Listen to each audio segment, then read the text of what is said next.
Good evening, Enoch Burke here, and I'm standing in my hometown of Castlebar and outside the Bank of Ireland, which you can see behind me in the background. This is where my bank account was raided of €40,000 by the courts and the government, and indeed my salary continues to be taken from my account every fortnight. All of this by order of Judge David Nolan of the High Court, and the total amount now reaching almost €44,000.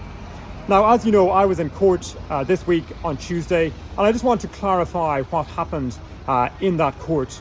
The purpose of that hearing was to give an opportunity to the Attorney General to make additional applications in relation to the seizure of any further assets that I had.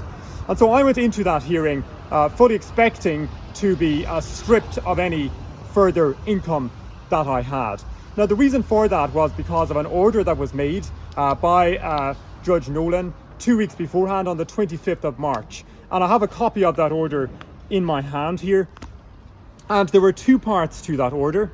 The first part was an instruction to the Bank of Ireland to provide the Attorney General with any details of any bank account to which a credit payment in excess of €250 had been made from my account. That was the first order given. And Judge Nolan also ordered that the Bank of Ireland provide the Attorney General with all of the bank statements going back to January 2023. That all of these also be provided to the Attorney General. So it's abundantly clear that these people, the Attorney General Rossa Fanning, Education Minister Helen McEntee, Finance Minister Pascal Donoghue, and the judge himself had every intention of pursuing me, of leaving no stone unturned, and of stripping me of every penny that I had. And that is what I went into court with the expectation. But lo and behold, on Tuesday, when I went into that court, I was surprised to hear Brian Kennedy, Senior Counsel for the Attorney General, rise to his feet beside me and tell the judge that he had no further application to be made. This is the counsel for the Attorney General standing up and saying that they would not be making any further application. That means no more talk about assets, no more talk about other bank accounts, no more talk about stripping me of credits in excess of €250 and so on. But not only that, Brian Kennedy, Senior Counsel, he went further than that. Now, this is the man, to put it mildly, that 2 weeks beforehand had been looking for absolutely everything. He went further than that, and he made an application to the judge, David Nolan, to vacate the order that had been made 2 weeks beforehand and to unfreeze my bank account. Now, just to be clear, to vacate means to annul or to cancel the order that had been made. Now, this wasn't to give me the money back, it was simply to unfreeze my bank account. But it was a very strange, a very unusual request to make. Now, Judge Nolan, on hearing this, he didn't ask a single question of Brian Kennedy. He didn't say to him, why is there this great change? Why is the Attorney General not making any application? Why 2 weeks ago was there every intention of bringing further applications for further assets and so on and so on? He didn't make a single question of that. Why 2 weeks ago was there this, and now 1 week later everything, the matter has been dropped, as it were, and nothing further is being pursued. He didn't ask a single question of Brian Kennedy. All he wanted to talk about was costs. Now, costs are really a moving on from the matter. That's what costs really mean. Costs were, there was a sense in the room on Tuesday that there was just a clearing out of the office. A moving on, a putting the matter behind us. Judge Nolan even went so far as to say, you won't be seeing me again. And he said, I wish you, he said, all the best. Now, that's a very strange statement for a judge to make. If you're a criminal, if you're an evildoer, if you're somebody that's been the subject of very punitive sanctions, a judge doesn't say to you, I wish you all the best. I wonder, why did he say that to me? I believe Judge Nolan said that to me because he was guilty. He had denied me my constitutional rights. That's why he said that. And my sister, Amy Burke, stood up in the body of the court, and she said, in support of a submission I had made, that the judge had no right to lie, to cover up, and to deny me my constitutional rights on this issue. And this was echoed also by my mother, Martina Burke, who was there. But of course, Judge Nolan, he wouldn't hear tell of that, and he instructed the guards to remove them from the court. And very shortly afterwards, they left the room. And that's the sad state, really, of our courts today. That is the sad state of our courts. That a citizen, a litigant, can go into the court with no idea of what's going to happen, knowing only that he'll be at the mercy of the judge. He'll be at the mercy of the judge's whims. He'll be denied his constitutional rights. That is the state of our courts today. They're in the gutter. It's capricious. There's no law, there's no rules, there's no judgment.